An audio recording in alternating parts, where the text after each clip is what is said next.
आम्ही फक्त कडक कपडे घालायचे, भारीतले ब्रँड प्यायचे आणि भारीतली केस काळी करायची आणि भारी मोबाईल वापरायचे, म्हणजे आम्ही सुधारला. अरे ईश्वरासारखी भाऊ रडला, बहिणीच्या दारात जाऊन रडला, पण तिनं सही नाही केली. नाही केली. थोरल्याच्या मुलीचं लग्न मोड नाहीत की धाकट्याची कमेंट गेली. कुठे आम्ही थोरल्याच्या मुलीच्या साखरपुड्याला धाकटा नाहीये. गैरहजर आहे तो. खोटं आहे का? मला घोडाला फक्त खोटं आहे का सांगा. कुठे आम्ही कडक कपडे घातले म्हणजे सुधरत आम्ही. मी 10 वर्षापूर्वी तुम्हाला कीर्तनात म्हणत होतो, असा काळ येईल महाराज की माणसं माणसाच्या जवळ राहणार नाहीत. आला. शेतकऱ्याची गाय मेली तर ती पुरली जाते, शेतकऱ्याचा बैल मेला तर तो पुरला जातो. त्याच्यापेक्षा वाईट माणसं जाळलंय. 40% प्रेत वडीत नेलेत रे, वडीत नेलेत. आणि 40% प्रेत कधी पेटवले कुणाला माहीत सुद्धा नाही झालं. मला बापाच्या अंत्यविधीला मुलगा नाही, मुलाच्या अंत्यविधीला बाप नाही. नवरा मेला बायकोला माहीत नाही, बायको मेली नवऱ्याला माहीत नाही. 500 एकर जमिनीचा मालक पण स्वतःचा पोरगा तोंडात पाणी ओतायला नव्हता. हे चाललंय ना. हे फक्त माईक हातात आला का शानपणाच्या भाषा मारायच्या आणि धर्माचे तत्व सांगायचे लोकांना. चाललंय फक्त. हा, एखादा म्हणणारा बैल गाभण, आपण म्हणायचं साहेब बैल झाला आणि बैलाला गोरा झाला आणि त्याचं दूध तुम्हाला चहाला दिलं. एकदम बरोबर. इतका समाज संपला. काय मत आहे तुमचं? अजून 5 वर्ष थांबा, याच्यापेक्षा भयानक काळ येईल. का? माना नाही तर नका मानू, नीतीचा आणि निसर्गाचा संबंध आहे. हे तुम्हाला पटतंय का सांगा. म्हणून सगळ्या म्हाताऱ्या माणसांना पुण्यस्मरणाच्या कीर्तनात पाया पडून सांगतो, लक्ष्मी यायची वेळ आहे, दिवाळीचा काळ आहे. मी तुमच्या मुलासारखं आहे. माझं एक वाक्य ऐका. प्रत्येक म्हाताऱ्यानं मरण्याच्या अगोदर तुमचे खाते फोडून मरा. उद्या पहिला तलाठी गाठवा, उद्या शनिवार आहे. आणि काय तुम्हाला कोणाला बिगाभर द्यास द्यायची ती द्या, पण उतारे क्लिअर करून मारा. तुम्ही जाता मरून. मागच्यांच्या इतका कुदाकुद्या आहेत. 52 नाव आहे उतार्यांमध्ये सध्या. 52 नाही आहे, नाही आहे. आता 52 नावं जर उतार्यात असतील आणि एकानं जर 10,000 हजारच मागितले, कुठे आहे? ती झक मारा. तुम्हाला 1,000 एकर ठेवा, पण तुम्ही मागच्यांच्या कुदाकुद्या लावू नका. तुमचं काय मत आहे?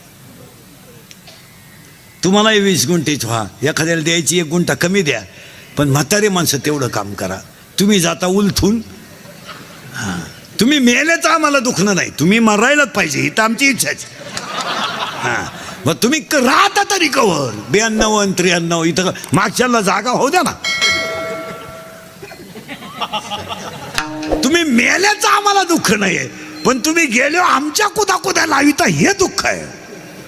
तुम्ही तर जाऊ द्या, आम्ही तर तुमचा दावा का असं करू. चांगल्या चांगल्या माणसांनी बापाच्या दाव्याचे न्यायचे पैसे बुडवले. आता हे पवार परिवारानं एवढा मोठा कार्यक्रम केला नाही तर कायचे दावे आणि कायचं काय. 5 वर्षांना दावे सुद्धा बंद होणार आहेत. लग्न तर जवळजवळ बंद झाले. काय राहिलं? कवाय जमवत आहे, कवाय लागत आहे, भाजत आहे लग्न ना आषाढत आहे लग्न. लग्नांचा विषय मिटला. तसे दाव्याचं सुद्धा पॅकेज निघणार. जर 8वा आयोग झाला ना, पेमेंट वाढलं, ही माणसं भरमिष्ट होणार. हे लगेच बामणाला बोलावणार, इकडे हे पॅकेज तुला. कावळाय तू चाल, भातही तूच शिजव आणि चप्पी तूच कर. चल, तुला नाही कोणी भेटलं ज्याचं प्रवचन ठुलंय त्याची कर. त्या कोरकून हे पैसे घेऊन टाक. आमच्या मागं फार व्याप आहे. आणि मग त्याची बायको म्हणणार त्यांना आहे ना वेळच नाही.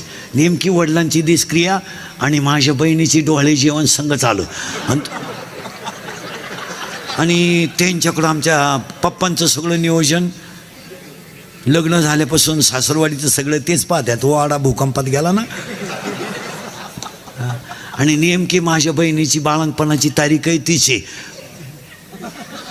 आणि तिचं सिजर करताना साक्षीदार हे आहेत. त्यामुळं आम्ही 10वा बामणाला उक्ता देऊन टाकला. दहाव्याचं प्रवचन केल्यावर महाराज लोकांची सुद्धा पैसे मागायची मोठी पंचायत. पसायदान झालं का लोक जात्या निघून. बाबांना टाकला ना खाटाव. बरं पेट्रोल पुरते तर घेतले पाहिजे. बाबा बसला एकटाच, लोक गेले निघून. मग एक जण त्याला म्हणतो, राम राम, तुम्हाला कोणी फोन केला? तो म्हणला, मी काय बळत आलो का काय? आणि तोही जातो निघून. बाबांना टाकला तसा. मग महाराज लोक हुशार राहते, ते ओळखी त्या चप्पी केलं म्हणजे वाड्यातलाय. मग ते चप्पी केलेलं म्हणतो, राम राम. तो म्हणला, मी चुलत भाऊ येते. चुलत भाऊ म्हणजे दुश्मन. मग ते ज्याच्या घरी कार्यक्रम राहतो तो चमन करून दगडावर पाणी सोडायला राहतो बसेल. हा त्याच्याकडे जातो, राम राम. तो म्हणतो, काय तुमचं आमच्या वडिलांनो प्रेम, वेळेत वेळ काढून आले तुम्ही. तो म्हणला, प्रेमाला वाघ, पेट्रोल पुरती दे. तो म्हणला, तुला कळत नाही का मी उघडा बसेले? मग ताटलीतले तरी 92 दे भाऊ. ही स्थिती आहे महाराज. काही नाही राहिलं. तुम्हाला धर्मच पाळावा लागेल. आता लग्नांच्या पत्रिका बंद केल्यात आपल्या मंडळीने. केलं तुम्ही, बरं केलं ते. पण ते डिजिटल जे लावता ना रोडला लग्नाची, ते जरा बरेच श्रीमंत लोक आहेत कीर्तनाला, जरा माणसाच्या अवलादीचे लावा बा.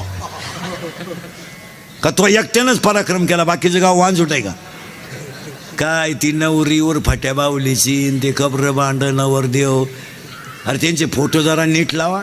एका कोपऱ्यात झक मारायची, नवरी घालायची, एक नवरदेव, तो भंगार नवरदेव.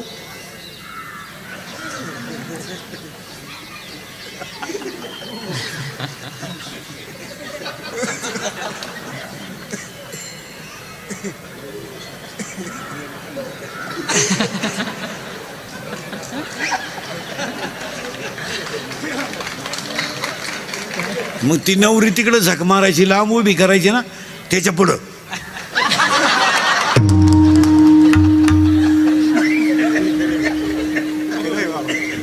अरे ती का पळून जाते का? ती पहिलीच 3 वेळा पळून गेली, ती आता सोडली तरी जाणार नाही का आवडे तर. आणि ते पोरींचे फोटो तर इतके बिंडोक आहेत, काही काही घागरा घालती, घागरा घागरा घागरा, आणि एक टोक हातात धरती. आणि त्या लग्नाला आम्ही आशीर्वाद द्यायचे. आता तोंड जोडायची पाळी आहे का नाही? काय आशीर्वाद द्यायचे? आणि आशीर्वाद देणारे म्हणते त्यांच्याकडून देश सेवा घडू. हो, 9वी पासून सेवा चालली, काय त्या सेवेला आग लाईत काही. आता एक लग्नात नवीन बावळाटपणा आणलाय. मंगलाष्टकाच्या अगोदर बलून आणलाय, बलून, तो फुगा, आणि त्या फुग्यात नवरा नवरी घालायची आहे ना, आणि ते डान्स करीत खाली येणार. आता तो नवरदेव म्हशी वळणारा,